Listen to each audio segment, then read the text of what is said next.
Assalamualaikum warahmatullahi wabarakatuh. Ketemu lagi dengan Kabarkan di channel Arif Furqan. Pada video kali ini Kabarkan kembali berbagi informasi ya terkait sosialisasi P3K 2024 yang sudah dilaksanakan kemarin lewat Zoom. Nah, di sini Kabarkan akan berbagi bagaimana sih syarat dan ketentuan untuk daftar P3K 2024 dan aturannya itu kayak gimana. Nah, coba teman-teman Bapak Ibu bisa simak ya. Di sini Bapak Ibu bisa perhatikan di sini ada Zoom kemarin ya dari KKP. Di sini Bapak Ibu bisa perhatikan yang pertama itu adalah syarat atau ketentuan pelamar itu dikatakan lulus seleksi secara berurutan atau prioritas. Di sini yang bisa langsung lolos menjadi ASN P3K itu yang pertama adalah STHK 2, kemudian yang kedua adalah pegawai yang terdaftar dalam pangkalan database tenaga non ASN pada BKN dan aktif bekerja pada instansi pemerintah. Yang ketiga adalah pegawai yang aktif bekerja pada instansi pemerintah paling sedikit 2 tahun terakhir secara terus-menerus. Nah, jadi di sini sudah jelas Bapak Ibu ya. Yang terpenting adalah terdata ya, Bapak Ibu bisa perhatikan terdata di database-nya BKN, terdata BKN.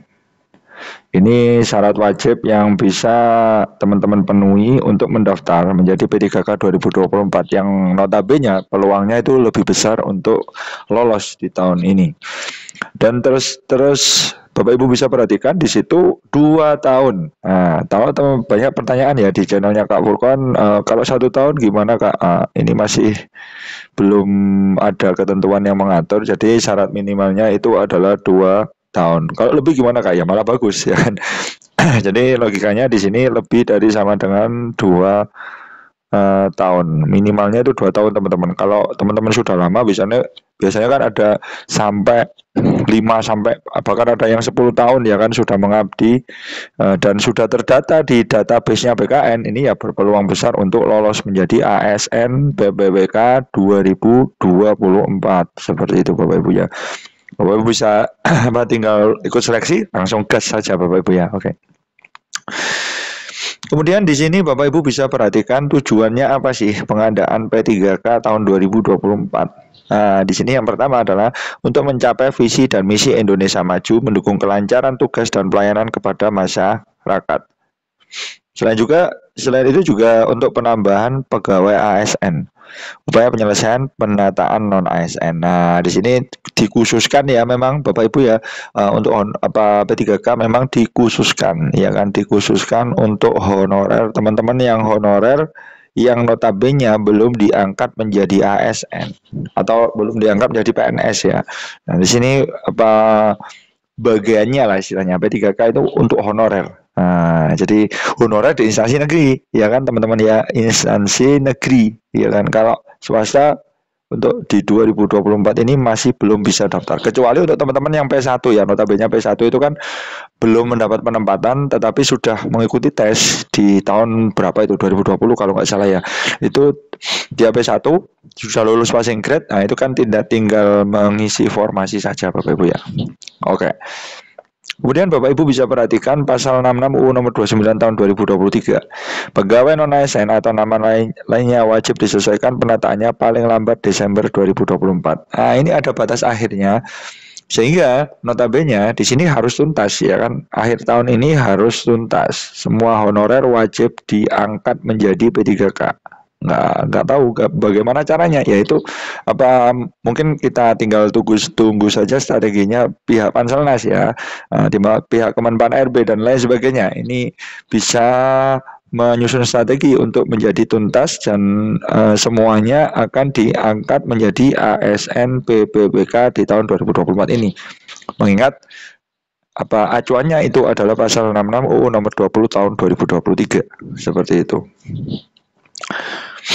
Kemudian Bapak Ibu bisa perhatikan ada penjelasan UU nomor 20 tahun 2023 yang dimaksud dengan penataan adalah termasuk verifikasi, validasi, dan pengangkatan. Nah, ini yang terpenting ya Bapak Ibu ya, penuntasan atau pengangkatan. Jadi ini yang terpenting adalah angkat semua honorer menjadi ASN di tahun 2024 ini.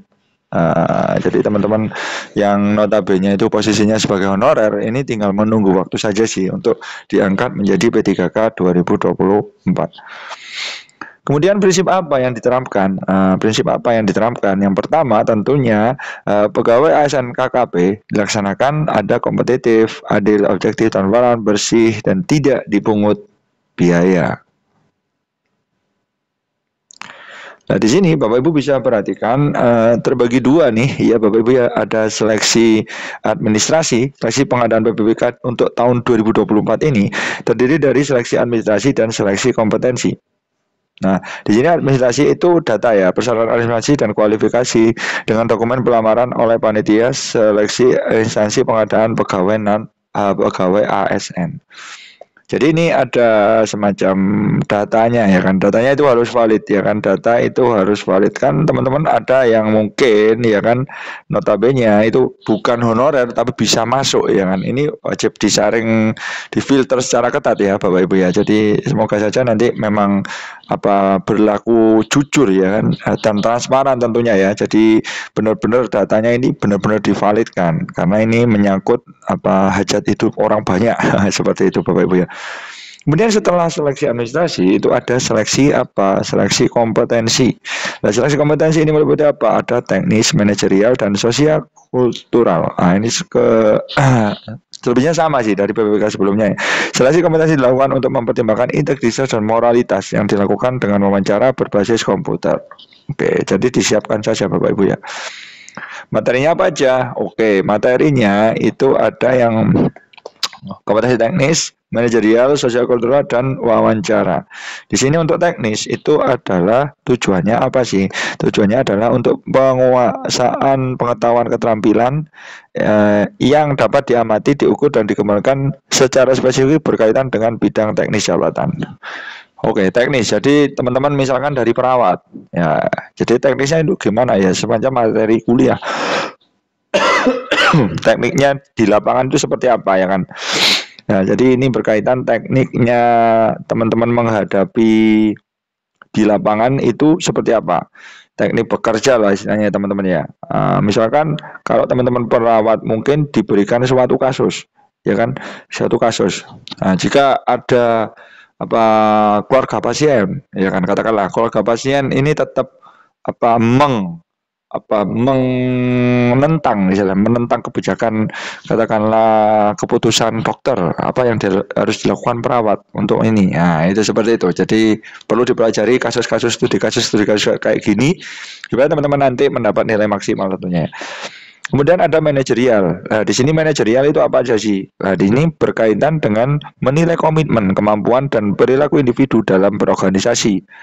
Integritas, kerjasama, komunikasi, orientasi pada hasil, pengembangan diri dan orang lain, pengelolaan perubahan, dan pengambilan keputusan. Ini yang terpenting Bapak Ibu ya, pengambilan keputusan. Jadi kalau disediakan situasi, teman-teman milih yang mana? Nah, jadi kalau misalkan kalau pada guru contohnya ya, ada siswa ini katakanlah lambat, ya kan? Ada siswa lambat di kelas dalam menerima materi pembelajaran.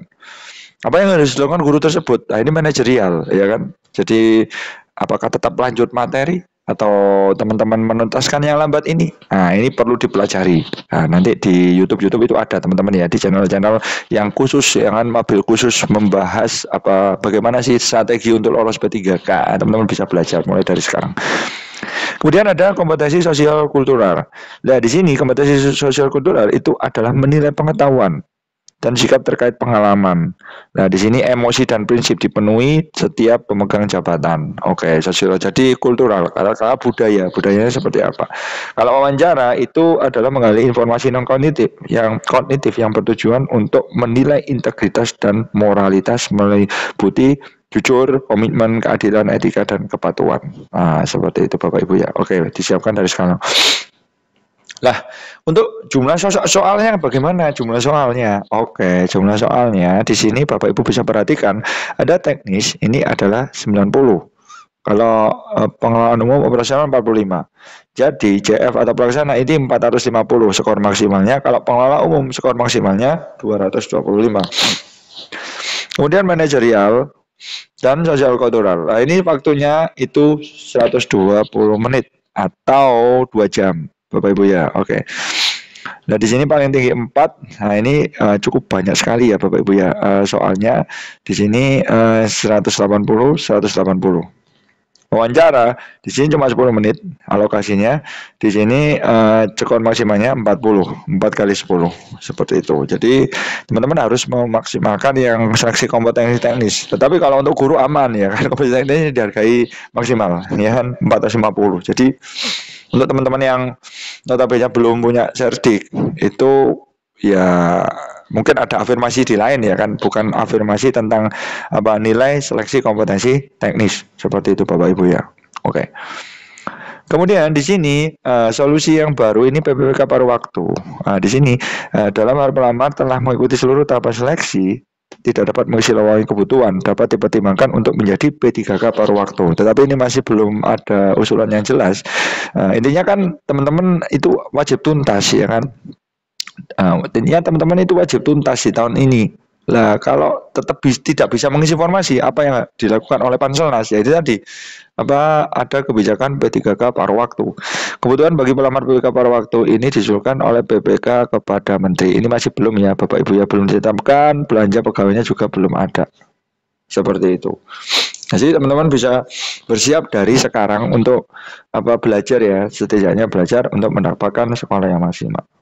Oke, ini ada beberapa komen dari subscriber ya, kita balas. Di kota Katukunya ugal-ugalan bang, sehingga belanja pegawai saat ini hampir menyentuh 40%. Oke, yang jadi korbannya ya non ASN, karena daerah nggak bisa buka banyak formasi. Ya semoga saja di tahun ini banyak Pak ya, semoga ada peningkatan jumlah formasi di daerahnya Bapak ya tentunya. Nah, sehingga nanti apa teman-teman bisa peluangnya juga tinggi juga ya Bapak Ibu ya. Oke, ini ATM oke, mantap. Jangan hanya dari usia Pak, dibandingkan perlu masa kerja diperhatikan. Semoga saja Pak, semoga saja.